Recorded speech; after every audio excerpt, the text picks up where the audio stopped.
All of time and space. Everywhere and anywhere, every star that ever was. Where do you want to start?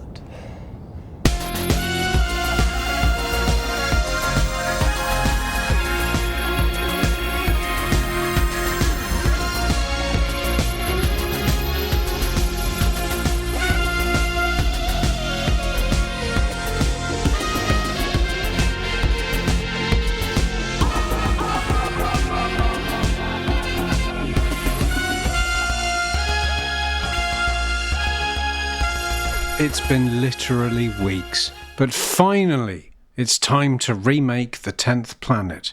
Only this time the base under siege is even more remote than the polar one. Is it time for Jamie to pay the piper? I'm Iain. And I'm Mark, and welcome to All of Time and Space. This one is gonna be an absolute belter. So let's crack on and get back to where we were in the story. A mystery virus is wreaking havoc among the crew of the Earth's weather control station on the Moon. While investigations into the strange disease are in progress, International Space Headquarters Earth puts the entire Moonbase into strict quarantine, the Doctor and his companions included. To make matters worse, Moonbase personnel inexplicably vanish and vital weather control equipment is sabotaged. Who is responsible? The director of the base suspects the time travelers. The Doctor fears that the ruthlessly evil Cybermen are at work. Stay tuned and we'll find out after this. Coffee? Go, Doctor. Sugar? Oh, thank you. It's very hot. Doctor, what about you? Thank you, Polly. Well, Doctor, as I was saying, you've had your chance and you've come up with absolutely nothing. Now, I know...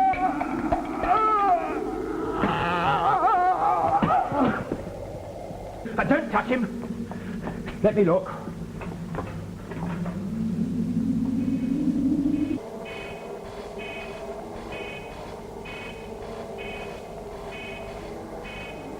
Yes, Charlie and you, what's your name, Ben? Give us a hand to get him into the medical unit. Try not to touch his skin.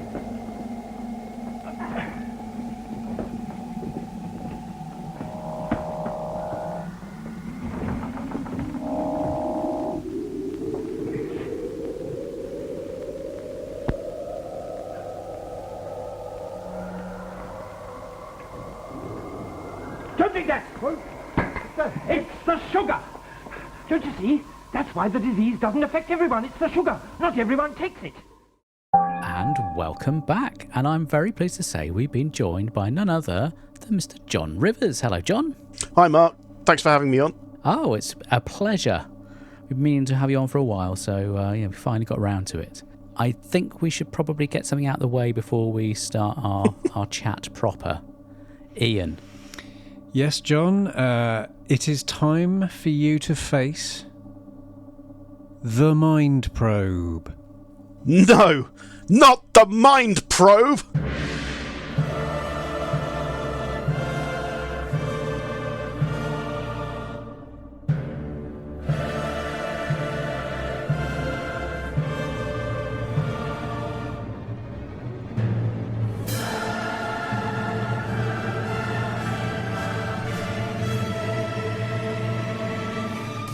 No, not the Mind Probe. He gave that 110% there. Full welly. Impressive. Yeah. So let me just read out the rather tedious introduction to the quiz. John, satisfy the Mind Probe and you'll be returned to your customary time and place. But if you fail the test, Mark the McCrimmon Phantom Piper here will blow you to smithereens. Ouch. So we have... glad you finished that sentence. It's tricky. I forgot I went over a page there. Now, it's a four-part story, so we have 4 questions. That's your lot. And, yeah. So, are you ready for question 1? Bring it on. Okay. What was Kit Pedler's actual full name? It was Airfix Kit Pedler. Christopher Magnus Howard Pedler. Christopher Magnus Howard. Okay. Yes. Okay, question 2. Directed by Maurice Randolph Barry.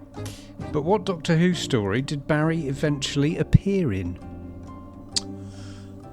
He appears in... Oh, God. I want to say Day of the Triffids, because he does appear in Day of the Triffids, I think.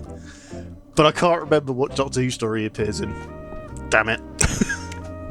It's kind of not too dissimilar from Day of the Triffids. It's the creature from the pit. Oh, gosh. If you focus on sort of unconvincing green wobbly things blundering round, you're there. Question 3. George Innes Llewellyn Lloyd produced this adventure. Name the producers before him and after him. The producer before him, I think, was John Wiles. Ching! And then, doesn't he hand over to Peter Newman for a bit here? Because he goes and has a holiday. So does Peter Newman count? It's Peter Bryant. Oh. Peter Newman wrote the bloody censor rights, didn't he? Is that right? Or have I got that wrong as well? Yep. No, you're right. Too many Peters. Just like too many people called Donald involved in Doctor Who. Okay. Exactly. Okay, final question. You're on half a point. So it doesn't look good. The McCrimmon paper is rearing up at the end of your bed. I don't know what accent that was. It wasn't Jamie. That was my snooker commentator accent from a different podcast. Never mind. Finally, question 4. Who wrote the target novelisation of this story?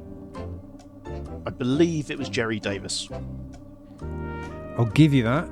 The answer I've got written down is Gerald Davis, because I'm going very formal. Yeah. But Gerald 1.5 out of 4. Oh, that was rubbish.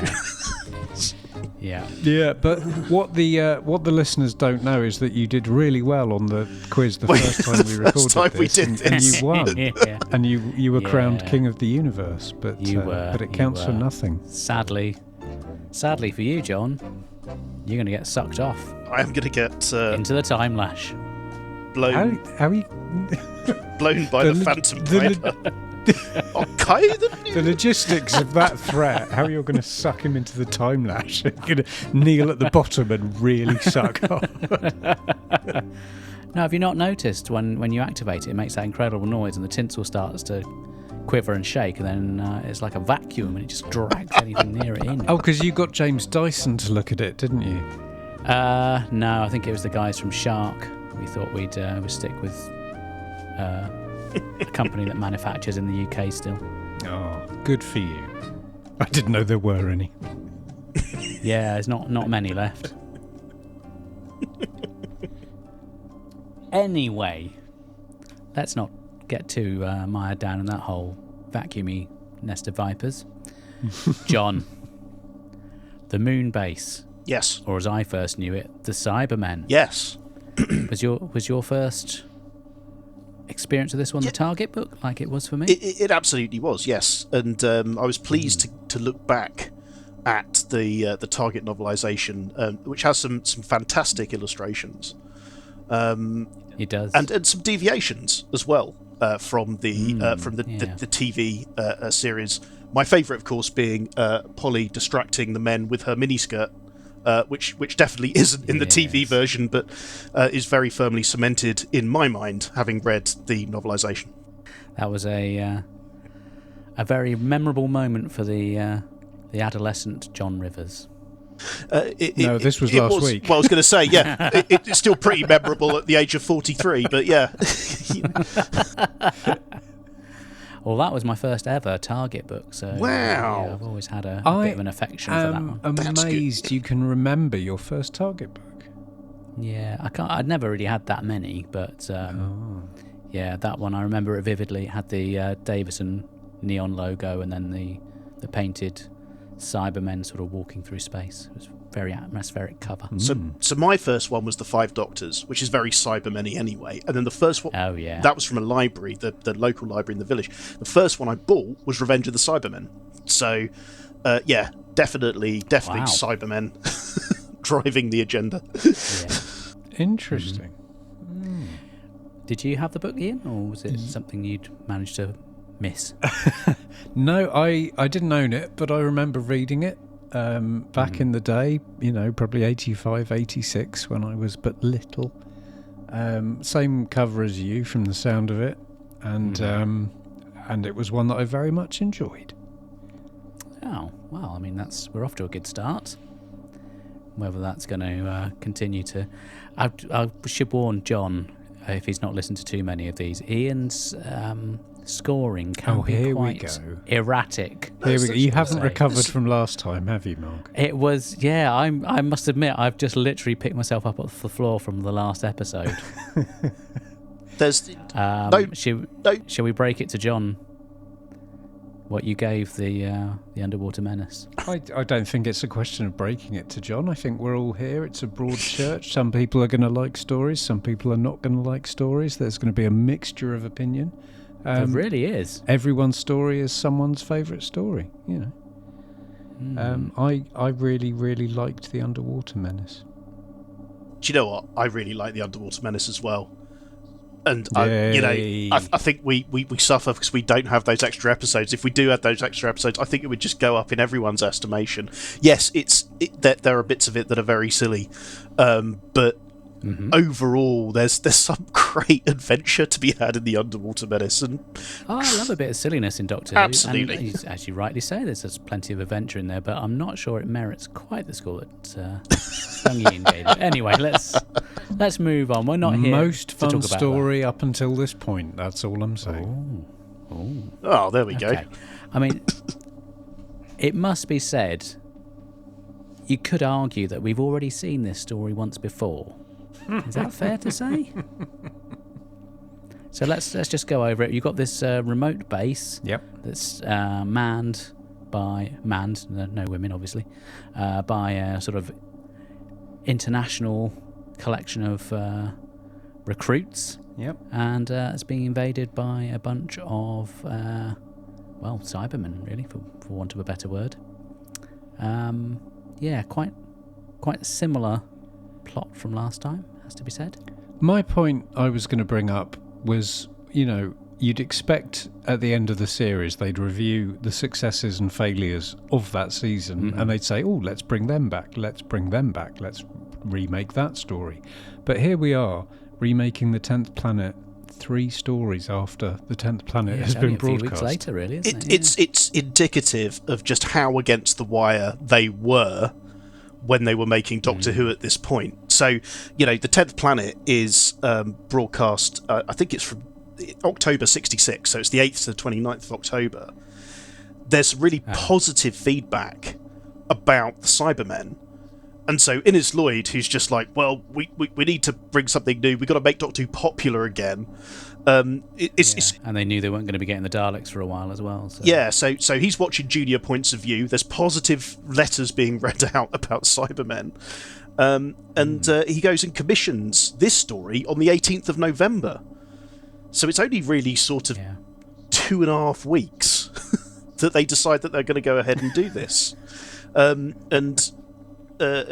think Kit Pedler was at that point out of hospital, so he was able to get the scripts in, but I think Jerry Davis worked on them as well. So he has those scripts in the day before Christmas Eve 1966.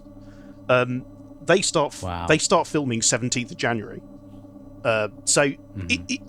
It really is close to the wire at the moment. So when they suddenly hit upon this idea that you can use a big set that gets reused every week, so we're not having to worry about trying to do new setups as we go into studio week on week for recording. And it's obviously saving money as well. Absolutely. It starts to generate efficiencies, and it starts to make things easier for the team and for the guys who are playing it as well. Imagine being in Doctor Who, having to learn your lines, rehearse, and then week in, week out have to take on new stuff and replace it. You've had to do a whole bunch of location filming with the Highlanders, some of which with the Underwater Menace. The Moonbase may have actually felt like a bit of a rest, despite from the work they had to do at Elstree and stuff. So it's just extraordinary. Although that said, didn't they have to try and squeeze the set into Lime Grove at one point? Well, they got shunted from. They do, yes. So the final episodes recorded in Studio D at Lime Grove, which was Doctor Who's kind of home originally. So, but I don't for me anyway, and maybe there'll be other fans who think differently, but for me it doesn't show on screen that they've had to do that. No, I think they cramping of the set. They get away with it pretty well, don't they? I thought anyway. Absolutely, yeah. It's the issue with the one set thing, or one or two rooms is intercut, is that it really does bring home the theatricality of the 3-camera setup to studio recording that you're sort of looking at. But in this instance, because a lot of it is played as a sort of detective play, it's almost, there's a little bit of the mousetrap in there as we go. It works, and I think that's a really sort of efficient way of being able to generate a story and to have the actors actively involved in it. So, of course, as a formula that they learned from the 10th Planet, it can now be replicated multiple times over as we go into this season and the next season. Yeah, it's like they've had a nice cocktail, they've gone away, read the recipe, they've made it again, they've finessed it, and next year that's all you're going to get is that cocktail. Yeah.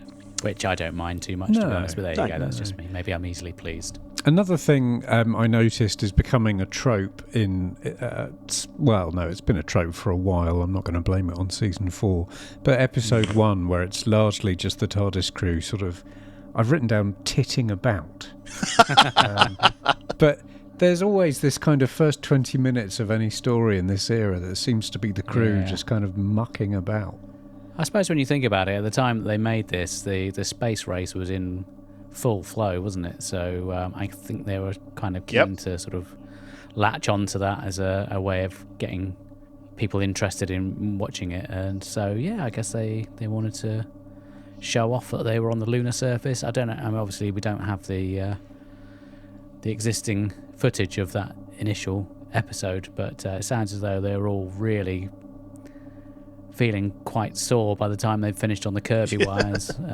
Doesn't sound like it was the most comfortable thing to do, but the way they, certainly from what we can see, it looked quite effective. I mean, it sounds like a literal pain in the arse having to do that, jumping around. But I do love that scene. Yeah. Like, we're on the moon. Doctor Who's got to the moon. It's got to the moon before before the USSR or NASA will do. And there is, even to the extent that it is played in such a way that it requires that sort of extra diegetic sound that comes in. So when they jump up, you hear a whoop type noise. And actually, this story is guilty of that quite a lot. If you think about later on, when they're watching the nerve serum sort of move up the hand through the nerve endings, you get this kind of burp, burp, burp type noise, and it's all done to just add to the effect of the experience that you're having. Even though you think about it for a moment, you're like, why is that sound there? So but no, I love those scenes. And then you chuck in a load of space adventure as well, so that's just, that seals the deal, doesn't it, on the sound front? It absolutely. You couldn't hear me doing my space adventure rendition earlier on, Mark, so I'll leave that perhaps for later again. Well, I was going to say perhaps we could have a little rendition now. Bum bum ba bum bum ba bum bum bum bum ba bum bum ba bum bum bum bum bum bum bum. Bit like that. Marvellous. There we go. Well, that's my new ringtone sorted. But it doesn't appear in this episode till right at the end. When it does, I was literally like in my seat going, "Yeah, here we go." Yeah, it's a real punch the air moment. It's a get your cigarette lighter out, wave it in the air. Yeah. Which goes nicely with the Patrick Troughton in those sunglasses in his space helmet. Yeah, he's got a lot of cool. Bono energy there. That's the U2 frontman Bono Vox. He did in the previous story too, though, right? So he's in his sunglasses in the Underwater Menace as well. Yeah, he is. He's always wearing shades. He's so 1967. It's sort of Achtung Baby rather than some of the later, more lackluster efforts. So that's good. That's good. Jamie gets to travel off planet for the first time, and it's got to be said, he really doesn't get to do much, does he? Because he wasn't really intended to be in the story, so. He does has a bit of a kip, and you do get that brilliant moment, the TARDIS, where he's like, "Do you not think we'll meet the man in the moon?" And they're all like, "Of course not, you stupid." So, and then of course he jumps out and just decks himself quite spectacularly, which is a shame we can't see that in full. But yeah, Yeah, he doesn't get the best deal in this story, again, because he's a relatively new addition to the show and no one's thought to, write him any lines or plot or anything. So yeah, he knocks himself out. He wanks on about this sodding Piper for what feels like about 30 hours. You're like, oh God, if there is a Piper, please just come and shut him up. I mean, we haven't seen the footage because obviously it's gone now, but I do wonder whether Michael Cray's kind of, pushed him over because he was getting a bit hacked off with him taking all his lines from the previous story. Well, they get into it properly. It starts to make sense when you think about it. It does. They get into it properly later on in this story, which is just so much fun. Yeah. So how do you rate this TARDIS team, John? Is it one of your favourites? Yeah, do you know what? It really is, because I love Ben and Polly. They are so good together, and part of it is the fact that been lucky enough to meet Annika Wills at conventions and stuff, and she's always absolutely she's brilliant. Lovely. But the three of them combined, there is this little friction in there. But what's superb is that half the time it's Ben and Jamie having to go off and do stuff, whereas the Doctor just sort of sits there and goes, well, those two are occupied, I'm going to spend my time with Polly. And that's certainly the case in this story as well. So I wonder how Patrick Troughton felt about that.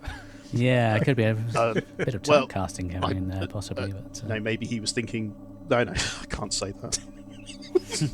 You can. We can edit it out. No, that's fine. He was. No, I have to do all the editing. I'm sure he definitely wasn't looking at Annika and thinking, well, there's wife number 3.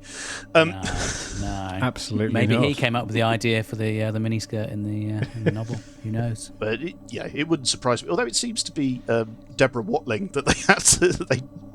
Once the pair of them, Fraser and Patrick, were more familiar with working each other, it was poor old Debbie Watling who got the majority of that. Yeah, she was on the receiving end of quite a bit of tomfoolery and japery. Terrible. What did you make of the guest cast? I quite like the geezer in charge. I thought he was pretty good. Hobby. Yeah. Patrick Barr. Yeah, wasn't he? Was in Dambusters, wasn't he? Well, he was mates with Michael Gough and Annika Wills, and so they basically said, you'd be perfect for this role, which is how he ended up with it, I believe. But no, he's good. He's he sort of veers between accepting the fact that these 4 strangers have just rocked up on his doorstep and what is supposed to be, one would guess, a not very secure base. There's not a lot of security personnel. In fact, I realise it's a conscious step away from what the 10th Planet had done with a military installation. So, Kit Pedler specifically goes, this is a scientific organisation. But you probably would have had a security team, I think. Some sort of security. Well, now, let me come in like a juggernaut here and say, you're on the moon. People are unlikely to swing by. So would you, though? Well, would you have a lot of security? They obviously didn't learn their lessons from the 10th Planet. Well, they've dismissed it. I mean, if you listen to the leader of the base, he's absolutely adamant at every turn that it can't possibly be the Cybermen. Maybe he doesn't recognise them because they look quite different from the last time out. What do we think of the redesign? Well, there is a weird thing going on with what people remember about the Cybermen don't remember, and how long it's been, for a start. I mean, second of all, there's only one rocket that comes up every time. So, yes, the chances of there being another rocket that has sort of cropped up here. What was also interesting, though, is that there's a part where the crew describes about how they had to petition the United Nations to get this weather control station working. So part of me wonders if they're actually a private organisation that's sort of on the moon doing this sort of thing as well. So that's a sort of interesting diversion to it too. Do we think maybe they work for Elon Musk? I expect so. Or some similar figure, yeah. That's probably why they don't have any women working there. Anyway, let's move on swiftly from that. Just another quick point about this sort of situating the story. This is 2070 that this takes place. Now, when we get to the Seeds of Death, and we have T-Mat control on the moon, that's at the end of Yes. That's only between 20 and 25 years later. I don't know the exact date. I think it's just the end of the 21st century. They say it's been there. So, is the weather control base still there? Does T-Mat need the weather control base to still keep operating? Is it actually the abandoned weather control base that T-Mat operates in? Anyway, I spent far too long as I was watching the story going, well, how does the Seeds of Death tie into all of this? Which, of course, makes clear that rocket flight was something of the past. So even that one rocket going up there seems to be like, well, it's something that we're only going to maintain for a little while. And within 20 years, that's going to be phased out completely, only because, of course, they invent teleportation. At least if they're using the old base, they've changed up the uniform, so they currently don't look like they're wearing their underpants on the outside. Which is always a bonus. Although they have got those ridiculous hats for when they're inside the shower caps. Shower. Enclosed. Yeah. Oh, lordy. And again, I thought about this, and I thought, well, if you looked at submarine crews working with radioactive substances, they would wear the full-on sort of body attire. So all they've done is shorthand for this kind of protective covering for your head. But yeah, it's a little bit of a strange design choice. I think they should have given Patrick Troughton one of those. Didn't he have a near mishap with the Gravitron prop at one point? Yeah, he was nearly hit by it when he was walking around the set. Yeah, not the best way to treat your lead actor within the first few stories. He'd be all right. He could have regenerated. Yeah, it's true. Yeah. Luckily, he didn't. So. So yeah, Mark, yeah. You just brought up the subject of the redesign of the Cybermen. Yes, which is in itself, I think that's an early 80s story, the redesign of the Cybermen. Sounds like a Saywood to me. It was the working title for Earthshock. Yeah. Is it Sandra Reed was the costume designer? I think I've seen a clip of her recently where she was saying how the budget was a lot bigger on the Moonbase, so they could certainly improve on what she felt was she liked it. I think she quite enjoyed the design from the 10th Planet, but I think she felt it could be improved upon. I think they did a really good job with improving upon it. They look a lot sleeker. They look less cumbersome. Yeah. I understand that people like the idea of that sort of cloth face mask that was, sort of revisited so brilliantly at the end of Capaldi's era. But for me, these guys look much more menacing. And actually, we've come to sort of celebrate and love the 10th Planet voice Cybermen with their crazy up and down. But here, the voices of the Cybermen, I think, are superb. When one of them starts going clever, clever, clever, some would argue, well, it's a little more monotonous. For me, it actually hangs it together better as a threat. It becomes, I think, much more symbolic of them as a creature that can provide threat for you in the same way that the Dalek voice does. So, I mean, I love the way they look in this story, and that's not to say that the 10th Planet ones don't look good. I think they do. But they've made the Cybermen more mobile. They've made them more threatening. Sadly, we can't see the scene where Polly and Ben and Jamie go in all guns blazing with their special spray, because I think that would be great. Oh yeah. But certainly, as they're marching across the moon, it's it's a fabulous shot. You can imagine for the actors involved, it's in one respect, it's a much better design because you haven't got this massive great chest unit that you've got to sort of lug around, but on the other hand you're now encased in this mask which has to be bolted on from the back, so if you're not so good with the confined spaces, I can imagine that could be not the most fun job in the world. No, not at all. And this has been this was an issue that plagued Cybermen from back then to today. I think I understand, that this is not a costume for the claustrophobic, it's always going to be a challenge for actors. But there is some ability to move around in these costumes, unlike the new series ones, which are so stompy that they just I don't know. There's very little room for stealth there, is there? Really, it's no. It's only until you get to Nightmare in Silver, and again, when they do that redesign in Nightmare in Silver, and they progress upon it, things like Ascension of the Cybermen. It is that move towards something that's more flexible, and it feels that same jump feels very similar to what we see in the Moonbase when the Cybermen appear. Ian, do you like this design, or what do you think? Do. I think it's a shame for Polly specifically when she comes up with her brilliant idea about spraying their plastic chest units, that in this iteration it's a smaller target, because had she been up against the 10th planet, they wouldn't have needed the 10-minute Blue Peter presentation on how to operate a squirty cylinder of juice. Oh my god. I think they were good. I think, personally, with the benefit of hindsight, it's a shame they weren't similar to the original design, but this is the route they've gone down, and as you were just saying, they've always been an upgrade on this kind of basic metallic look.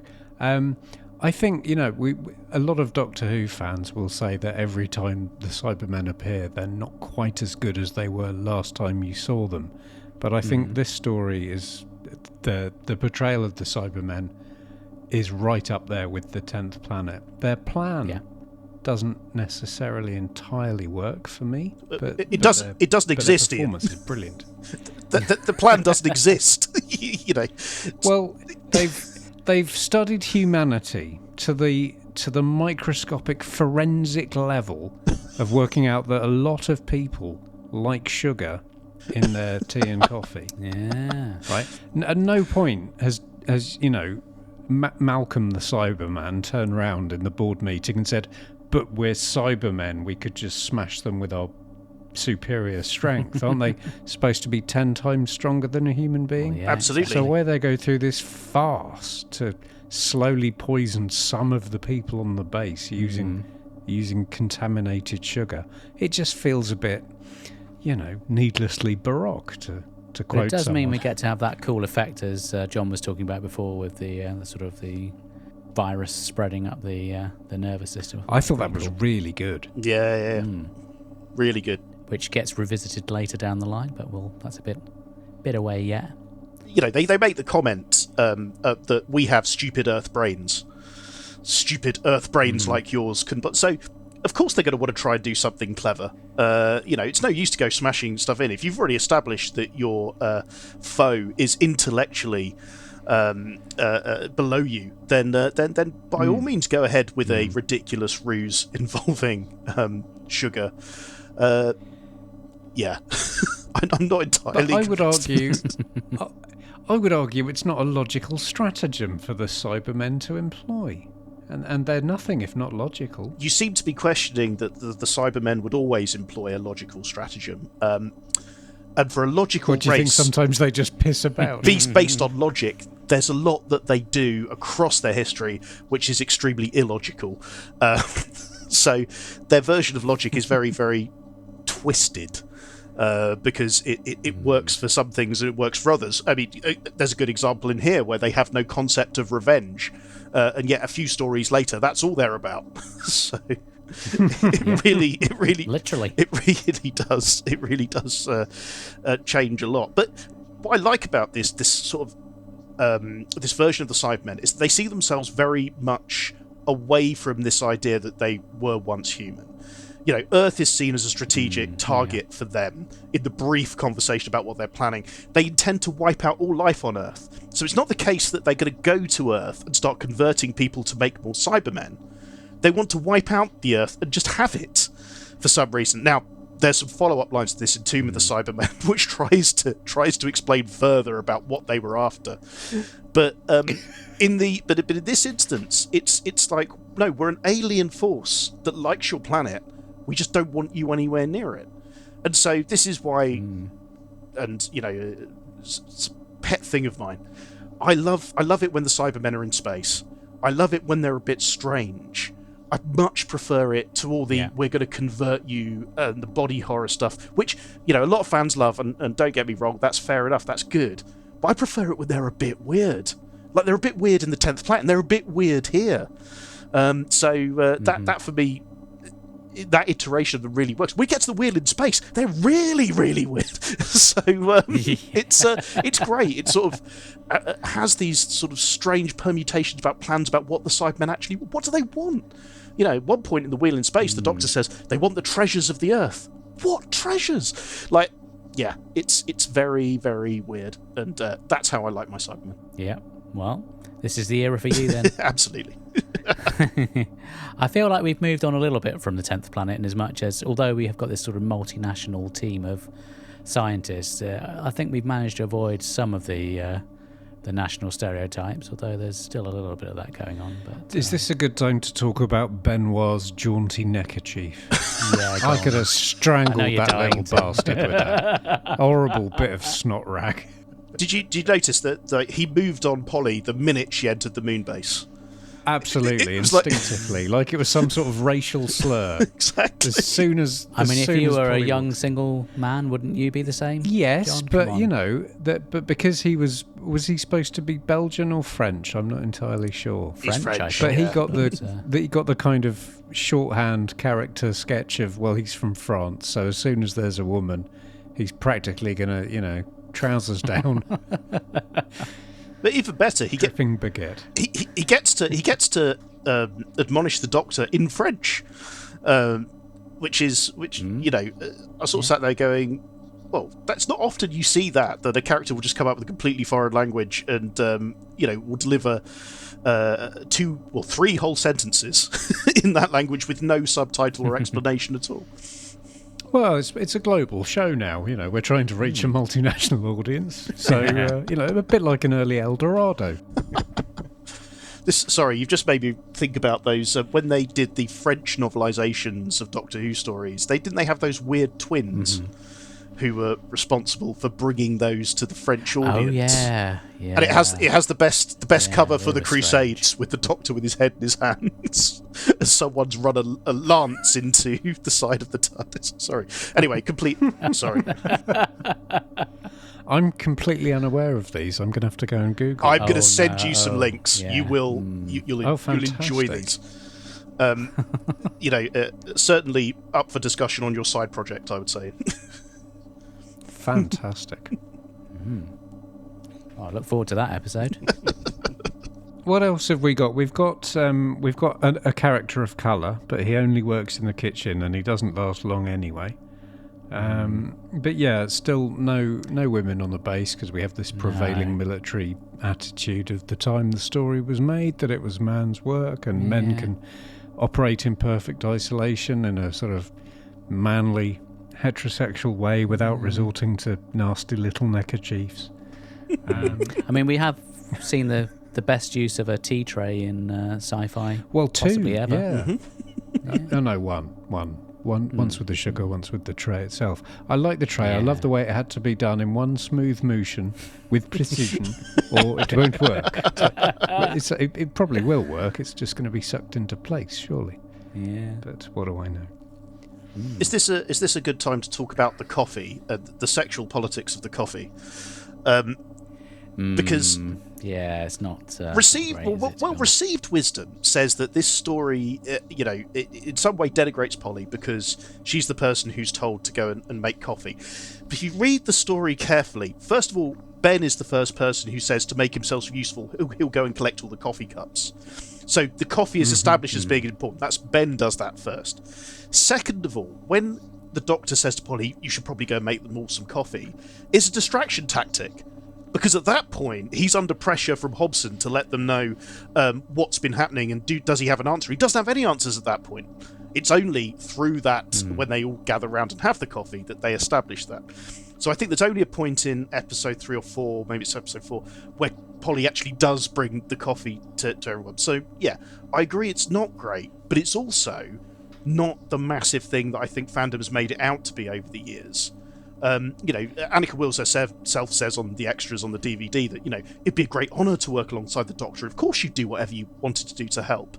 But even then, the story doesn't necessarily present that all the way through. That's not the case. The coffee is something that is, you know, something that the other characters interact with as well as Polly. So, yeah. And to be fair to the writers, they do give Polly the brains to be able to come up with this solution to literally the solution of the what was it, Polly's cocktail, or whatever they want to call it. Yes. The acetone and all the other bits and bobs they chuck in. So she's the brains behind that. So, But even yeah, I think it redresses the balance a bit. and I love that small moment because that's a small educational moment. Yeah. And you know Yeah. that's a little Reithian thing creeping into Doctor Who, and for me, I always sort of go, yes, this is great because it's teaching kids something. So, no, that's fantastic. That part. Yeah, I think she's given more agency than a lot of other female companions when she has the idea to make the solution, as you say. And I think that, you know, just go and make a coffee. She might be really good at making coffee. And it might be the natural choice for her. Maybe she uses an extra half a spoon, or she doesn't stir it, but some little trick to make a really good coffee. And it's not like he sort of pats her on the arse and calls her toots. So No. I don't find it offensive. Is this because you prefer coffee to tea? I don't want to drink a sexist beverage of either type. The minute you move to the US, though, Ian, don't you have the tea gene removed, and you're just, I have to drink coffee now. I know what they do. They give you a card, and you're allowed to go to a county building, and every once a month you're given 1 cup of tea, which you have to drink in 3 gulps at gunpoint. This is terrible. It's been made with lukewarm water In a and, microwave. lots of sugar, and sounds delightful. it's a myth. I can still get my hands on Lady Grey as and when I need to. It's all good here. Does the wife know? Oh yeah. Oh, fair enough. It's much the same as Matey. You've got Mrs. Matey and you've got Lady Grey. Oh. Yeah. Do they taste the same? Pretty much, yeah. Anything else we want to say? What I have another thing. And I'll read you exactly what I've written down. What the fuck is Bob wearing? Sort of loose PVC top body thing. Oh, I'm trying to remember Bob. I'm pretty sure he's in part 3 and 4, or maybe just part 3. I don't think he lasts very long. But he's got this weird sort. It's like the Chris Morris joke about the something between a shirt and a shoe. It's like a sort of bizarre torso covering, thing. It looks ridiculous. Otherwise, everyone I think looks, they're all improbably well turned out and ironed, and they're all wearing, immaculate whites. And I think if it was really a base full of men, I think you'd have a few unironed trousers going on. I think you'd have food stains and, Yeah, but when you've got someone like, Benoit with the jaunty neckerchiefs, everyone raises their game. So it's... Is that what you think's happened? I think... You think he has sort of lifted them out of that sort of male... Just like, come on, guys, it's 2070, get with it. Yeah. One day a lady will turn up and I will have first dibs. Yes, with a Cockney and an angry Scotsman. Also, I love that they assume the outbreak that is ravaging the base is space plague. I love space plague. That's a very Terry Nation thing, isn't it? Space plague, isn't it? Though, yeah. Because you've got Earth and space. Earth and everywhere else is space. Yeah. It's that difference again between to Ian's point, there is Earth and there is everywhere else, and we're very firmly in the everywhere else. So it's not moon plague, but it is space plague. This idea that foreign objects occur throughout space, and you are at risk from them. And in a way, that sort of mirrors what the Doctor's big speech is about in episode 2. So, there are some terrible things in the universe. Yeah. You've got to try and A, not catch them, but B, also fight them if you can do. So this story, I was reading a thing online which may be apocryphal that says it was John Levine's first uncredited It is. appearance in Doctor Who. He was yes. a Cyberman. But they did was credit indeed. Peter Green for playing a Cyberman, and Yeah. I This is in thought between Fleetwood Mac, after Fleetwood Mac, I think he must have been Oh my gosh. booted out. It was the experience of making this that eventually tipped him over the edge, and he decided to become a gravedigger. That was it. Couldn't stand wearing the helmet any longer. I mean, if it was a byproduct of that sort of awful acid that made Peter Green sort of lose the plot, that he suddenly found himself working in Doctor Who. For a start, there's nothing more trippy than working on a Moonbase at Elstree. Oh yeah. And then having a guy with you who's going to tell you that he's going to become Doctor Who's most important character actor of the next. Yeah. No, he felt he had to quit Doctor Who. It was just like an albatross around his neck. He just. All right, get me. But as you say, Mark, it was all rumours. Oh, We'll leave the Fleetwood Mac jokes. oh, marvellous. So Levine turns up again next year, I want to say, is he a Yeti? I believe Yes. so, yes. And then he's Benton, whenever Benton first turns I mean, up. very, very similar sort The of invasion. acting range, I think. Well, because I was thinking when you talk about having to have one of those cyber helmets put on your head and then they sort of screw it shut, if the bolt goes into your head and into your brain pan and mashes up, you become a sort of gibbering idiot. And I was wondering if is he still alive? Is he litigious? Maybe I'm. I think he is still around. Yeah, I might have to beat that out. He is. Gonna stop talking. Just going to back away from the microphone.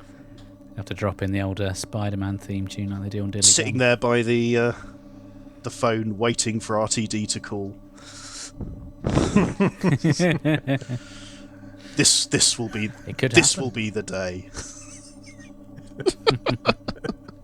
What did we make of the solution to the whole story where they decide to take the Gravitron and use it as a weapon instead?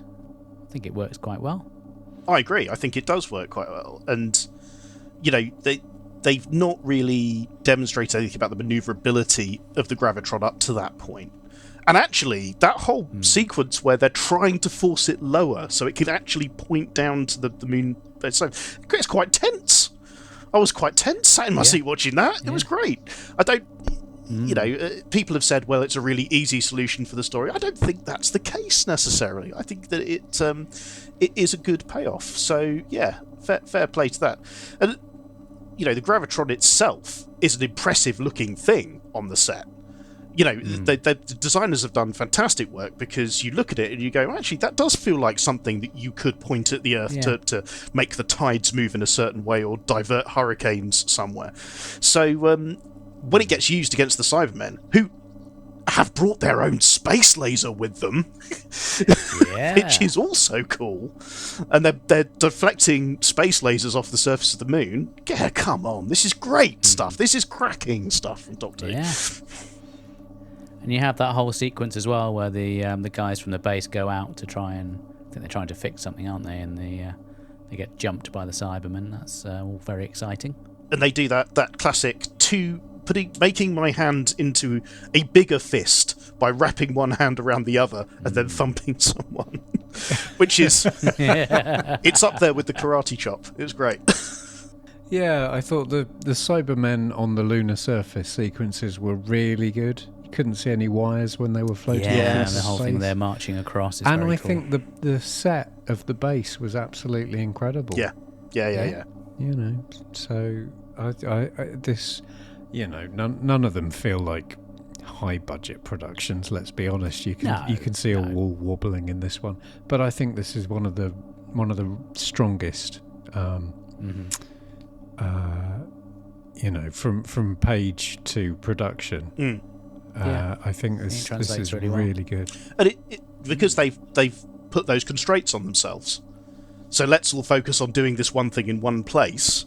Suddenly, we're focused and we're able to get better results out of doing that. And that's not to say that they don't get the most out of that set. There are large chunks of the Moonbase where it's just the camera focusing on a couple of technicians reading numbers to each other. And you're sort of drumming your fingers going, okay, the next bit.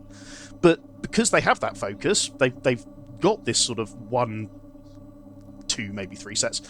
It really does enable them to get more out of it when it comes to the direction, and it comes to situating the cast and them being able to create the reality of the story that you're seeing. Okay, so here's a question for you.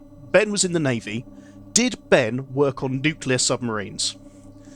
Because there's a moment in the episode where they're having a conversation, and Ben realises that the gravitron is thermonuclear, and he says to Polly, no one can go near that once it gets going.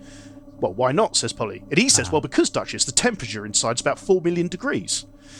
Now, either Ben acquired this knowledge while being near the reactor-type stuff in the 10th planet, or did he work on some of the early Valiant-class, Resolution-class nuclear submarines?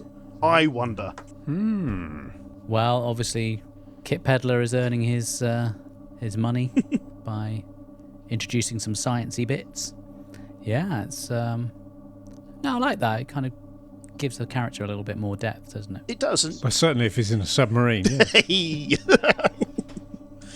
Yeah, he does. You got anything you're burning to say, Ian, before we wrap it up? I think I've pretty much covered everything in the sort of rambling, shambolic way that we always do. We sort of lurch through it without following any kind of discernible order or sequence. But I think the performances were uniformly excellent.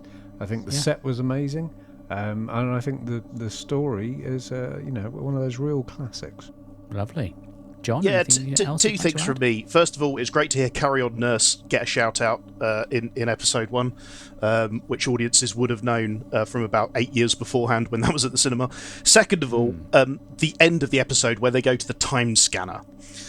Now, yes. Yeah. Gav Rymel's done a brilliant video for the Dalek 6388 Terry Nation Army stuff, where he talks about what would be the danger of having a time-space visualizer, the times, being able to see into the future. So we get this great moment right at the end where the Doctor's like, we'll just switch on the time scanner to give us a little bit of, okay, so what should we be looking out for next week? And of course you get that big claw come on the screen. And it's great because we've had this big adventure on the moon, and the next thing there's more monsters coming, there aren't nearly enough crab monsters in Doctor Who. We learned this week about the movie that the Milton Subotsky was thinking about for the 80s with the crab monsters in it, because he was ripping off a Guy and Smith story. I just love that ending as well. It's just like giant claw, excellent. It's precisely what we need. It's probably a nice reminder to the audience as well, because they've probably been used to having to go back to a historical again after they've had a futuristic one. So, well, yeah, absolutely. Yeah, it's obviously setting down the new way of working. But look, as a piece of work, I think the Moonbase is fantastic. If you think through the fact that these guys recorded this from the 4th to the 25th of February 1967, and then they actually transmitted it from the 11th to the 11th of February to the 4th of March 1967. That's crazy. It's absolutely nuts. And the fact that they were able to do it so well and so memorably that the Cybermen were nailed on for a return in the next season is a phenomenal thing. And so this whole thing may have been conceived in a rush. It may feel very derivative of the 10th Planet, but it starts to nail down, whereas the 10th Planet is really, really strange. Again, I'll make that point. It starts to nail down what works about that type of story, and it will carry on through things like Tomb of the Cybermen, the Ice Warriors, etc., etc., etc. So, it's kind of... There should be, if you talk about fixed points in time, there should be set text for Doctor Who that say, this is the most typical of this thing that it is. And if we're talking Base Under Siege, I would argue that the Moonbase is the most typical. And it solidifies that format. And the reason they keep going back to it is that it works really, really well. And you enjoy it, and you have a good time. And Troughton's excellent. Sorry, one thing we didn't mention. The scene where the Doctor's talking to himself, and you can hear his inner monologue. That never happened before. That hardly ever happens, does it? No. Compelling stuff. He's thinking it through, and he's talking at the same time. That's brilliant. Just a tiny, tiny moment, but something that, as a viewer, keeps you really, really entertained and engaged. Well, unless we've got anything else we want to say, I think it's time we should wrap things up and give it a score.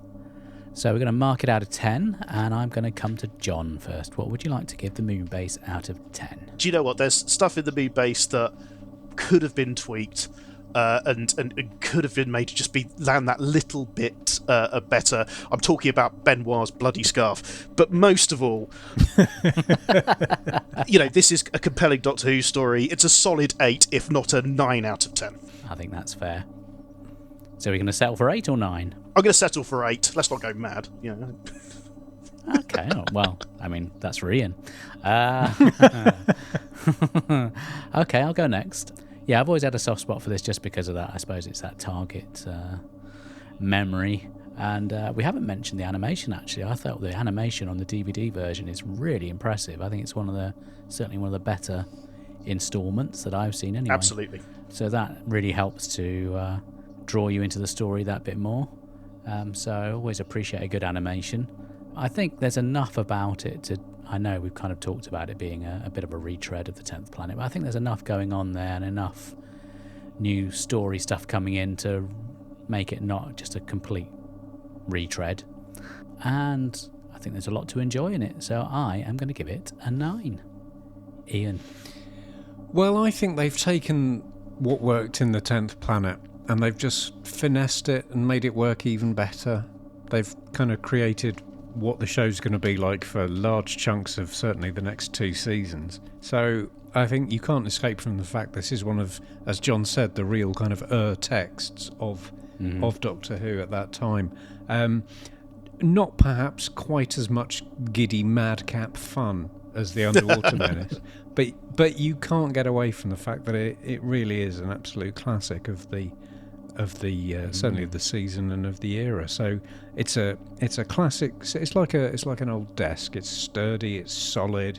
It's reliable. It's a textbook base Under Siege. I'm going to give it an 8 as well. Well, that's marvellous.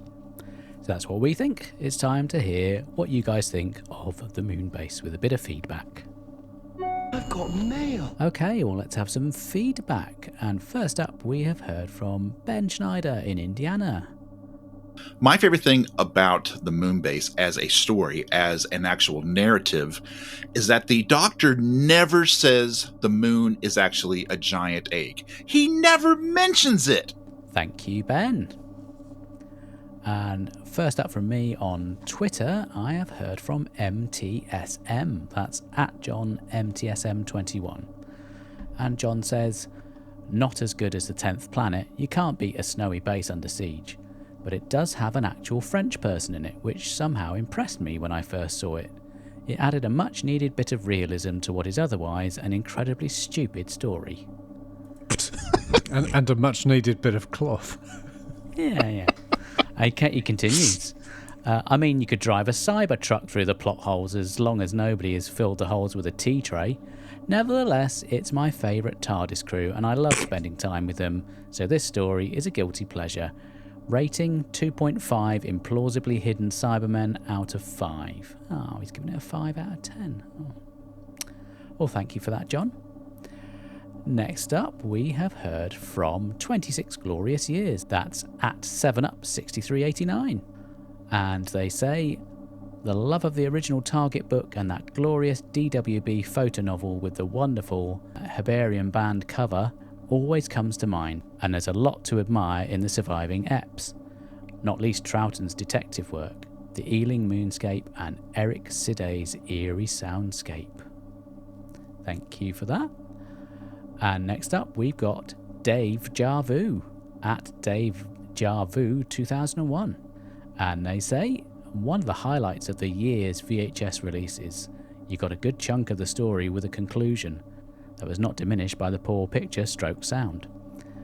Recently reread this and 10th Planet by G. Davies, and this was decidedly the better tale in many respects. Thank you. And next up we've heard from Cliff Chapman at TweetsCliff. And Cliff says, quite underrated really, a much slicker, better reiteration of the 10th Planet structurally, an abrupt end but bags of atmosphere before. The animation fits pretty seamlessly with the extant episodes, quietly, possibly the best they've done. Slightly silly bits don't matter. No, who doesn't like some slightly silly bits? Thank you for that, Cliff. Next up, we've heard from James Courtney at Mr. J.A. Courtney. And James says, Ben fights some Cybermen, Polly makes some tea, and someone spends an episode unconscious. It's good, yeah. I really like the 10th planet. Oh. Ben fights some Cybermen, Polly makes some tea, and someone spends an episode unconscious. It's good, yeah. I really like the Moonbase. Thank you, James. See what you did there? Next up, we've heard from Simon Moore at Simon Moore 72. And Simon says, it's a great one in that it delivers everything you need from a DW story. Good guest cast, a bit of space mystery with the virus lets the Doctor be the science boffin, a claustrophobic setting, the monsters slowly closing in, what's not to like? You're right there, Simon. He carries on. Except having one more companion than was intended and a thoughtless lack of any female character apart from Polly. Come on, it wasn't that hard, and they manage it in plenty of other stories of the era. Yeah, I think Simon may have a point there. So thank you for that. And Iain, who have you heard from? So, first of all, we've heard from Brendan Jones, Brandy Bongos, the lovely Brendan, who makes the same point. The Moonbase is, in fact, the only Troughton story in Season 4 without a named woman guest character, though the Macrotera only just scrapes through with Chicky, who is played by 2 different actresses. So there you go.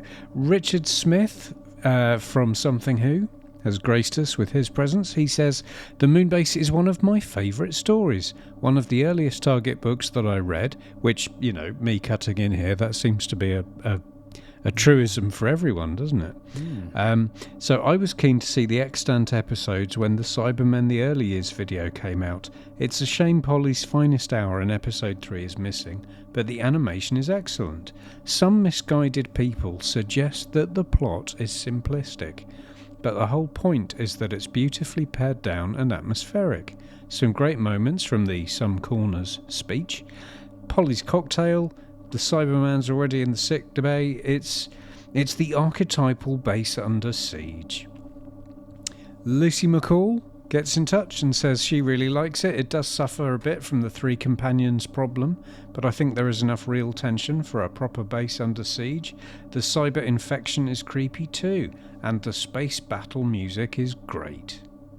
She's not wrong. David G, who's got an astonishingly good Twitter handle, at Pi1883. I want some pie now. I'm very suggestible.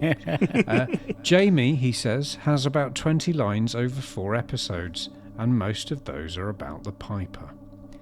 Which is a true thing to say, and it's not even Billy Piper, which if I was concussed, I'd probably... Anyway, Jason Thompson replies to that and says, in fairness, that's because he wasn't in the story when it was written, and had to be added when they decided to keep Jamie on after the Highlanders. Still weird to remember that back then, episode 1 of a story would go out before the last episode had even been shot. And that's crazy, isn't it? It is crazy. Wordsmith Paul Fauber, gets in touch, says the Cybermen besiege a base on the moon in their second outing. The Doctor was on hand to thwart their detailed plan to conquer Earth. New companion Jamie is injured and tended by Polly, who is brilliant. Can't argue with that. Also enjoyed Ben and the diverse supporting cast. I'm getting a sense that there's a little bit of Needle there. A little bit of a side to brilliant stuff. Lord Slar gets in touch and says one of the best portrayals of the mentality of the Cybermen. Again, I think that was a late 70s story, the mentality of the Cybermen. They are cold and ruthless with their utter fixation on survival. Reminds me of someone else who's been in the news this week, but I won't mention it. They see our human emotions as being akin to a mental illness, as it clouds our judgment from their perspective. The Target novel expands on this. It does, and I'm sure that was probably one of the first ones he ever read. Probably, yeah. So that's all from me. Lovely. Next up, we've got some more audio from the amazing Andy Moore. Scientists, doctors, nurses, nutritionists, Jamie fucking Oliver. For years, these so-called experts have told you what's good or bad for you to consume. And the biggest victim of their lies, sugar. It'll rot your teeth, lead to obesity, give you diabetes. But new research by good scientists, not like those bad ones I just mentioned, has proven this is all fake news. Sugar will make you stronger, faster, cleverer, and 50% more attractive to the sex partner of your choice. Buy and consume sugar today. You know it makes sense. This has been a promotional presentation by the Cyber Sugar Marketing. Here, have you heard this? Heard what? They're saying on here sugar's good for you now. What? Nice one. I fucking love sugar. I'll have to take some up to the Moonbase with me on my next shift. Well, you make sure you take plenty. They'll all be wanting some. Well, that's another classic. Andy, I don't know how you keep doing it, but you've knocked it out of the park again. Have we got enough to make a special episode of just his bits yet? I think we should. I think we should. Yeah. The only problem is it's probably going to end up being our most listened to episode just because it's all the best bits, isn't it, really? I mean, yeah. Never mind. Well, Hey, follow that, John. Who have you heard from? Well, I've also heard from Jason Thompson at Jason_JTT. He says, I love it. I originally thought it was pretty poor based on the surviving episodes, but the missing ones are where most of the best stuff is. The redesigned Cybermen are great. Troughton really finds his feet as the Doctor when Maurice Barry reins in the clowning, and the Moonbase crew are excellent. Also, superb use of Space Adventure Part 2, especially at the end of Episode 3, with the advancing army of Cybermen marching across the surface of the moon. Thanks, Jason. We've also heard from Brendan A. Jones, as we've said, at Brandy Bongos. Far better than its reputation. Remakes and improves on the 10th planet in almost every way, and Troughton standing up the cyber canon is iconic. Some say it's derivative, but this is really where the Troughton Base Under Siege formula is derived from. He said that last one in big capital letters. It's Matt, at Met_moi. I usually hear people say it's great, and yeah, it is a better version of the 10th planet, but TTP was already amazing, so this is almost perfect. Philip Edney, at Edney Philip, writes, with the Moonbase, the change in the show's format becomes settled. For 3 years, shows have been exploring what Doctor Who could be, and each show being very creative. From now, the show settles on the monster of the week, leading to a season of bases under siege. The Moonbase is the template for over a season to follow. It is an excellent template, and the show will build on and refine, but this is what the show is to become. This has great performances, excellent mysteries and scares, a thoroughly enjoyable time. No wonder they continue down this path. Philip sounding a little conflicted there, but maybe that's just the way I read it. On to Tim Smith, at Tim Smith Guy. This era of sci-fi is fascinating. I imagine there was a very different feel to this upon first viewing, with moon landings being a possible future rather than established history. The science is risible now, but it's such a naive time that it's fairly forgivable, except for the hats. Fair point, Tim. Neil Rafferty, at Neil Raff, couldn't be bothered to continue his whole name for his Twitter handle, grew to love this through the Target novel way back when. The televised version holds up pretty well, and the "they must be fought" speech is a real chrysalis moment for Troughton's Doctor. Still very fond, daft hats and all. So, overall, people seem to really love the Moonbase, except for the hats. And, I think that's just going to have to live with it. Yeah. Yeah. Well, thank you all so much for your feedback. If you'd like to get in touch in a future episode, we'll be listing all the various ways at the end of the show. Before you go, John, we are going to just take a moment to recommend a few things to our listeners. I'll tell you what I've been watching recently. I've been making my way through the 1960s television version of Batman.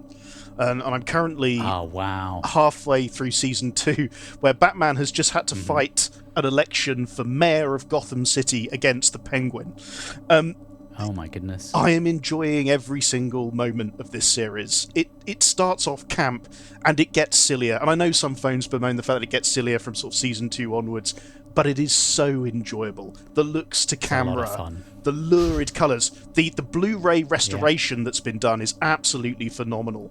So if you're looking for a box set and you want definitely a different take to superheroes that you've seen at the cinema recently, go and watch Adam West as Batman. I thoroughly recommend it. I mean, other than that, listen, I listen to all the same podcast you guys do, and absolutely you should continue listening to All of Time and Space. You should listen to Missing Episodes podcast. You should listen to Something Who, which I very much enjoy as well. So just go ahead and do all that, and also everything Toby Haydock does, because it's just frankly incredible. Yes, level of he's a legend. Level of research. I mean, I'm in awe every time Toby puts out a new podcast. But yes, do all that. You can find me on Twitter at John Rivers. And come and say hello. Look at that, he's such a pro. It's making us look a bit sad now, isn't he? It doesn't take much. Well, that's true. Of course, this is in there in your string vest with ketchup down you and no pants on. Oh, you're a disgrace. Of course, we probably should mention this is the second time of trying to do this podcast, because the first was such an abject disaster. Difficulties, didn't we? Well, it's because the gravitron was pointing at the wrong angle. Well, exactly. It was, yeah, bloody Benoit. Well, when you get to a certain age, that these things happen, don't they? Yeah. Anyway, moving on from that whole nest of vipers, I am going to recommend a book. Yes, who'd have thought it? Stone Man. I know. It's called Coal Black Morning, and it's written by Brett Anderson, who is the singer and songwriter from British band Suede. And this book covers his early years, so it starts with his childhood, and you can definitely get a really good grasp of the inspiration for a lot of the songs that he wrote in his later years. He's got a very unusual family life. Their family does sound quite eccentric, and it talks really all the way through up till the point where I think Suede get their first record deal. So if you're expecting all the goths from when they were massive, you're possibly looking for the next book in the series, but this one is a real page turner. Really, really good. And it's such a lyrical bit of prose. I mean, I said at the time, it's so much better than we had any right to expect from a 90s pop star. It's such a well-written book.